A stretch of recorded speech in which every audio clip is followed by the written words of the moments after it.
একটা মানুষের মনকে আমরা যদি উপর থেকে দেখে বিচার করতে যাই যে সেই মানুষটি ঠিক কেমন, তাহলে আমার মনে হয় সেই বিচার সঠিক হয় না।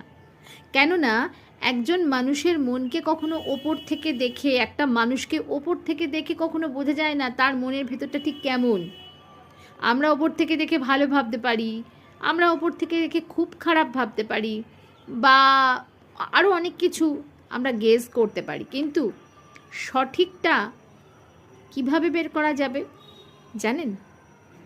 সেই মানুষটার মনটাকে যদি কেটে দুভাগ করে দেওয়া যায়, তবে মনটা খুলে দেখলে বোঝা যাবে যে সেই মানুষের মনটা আসলে কেমন।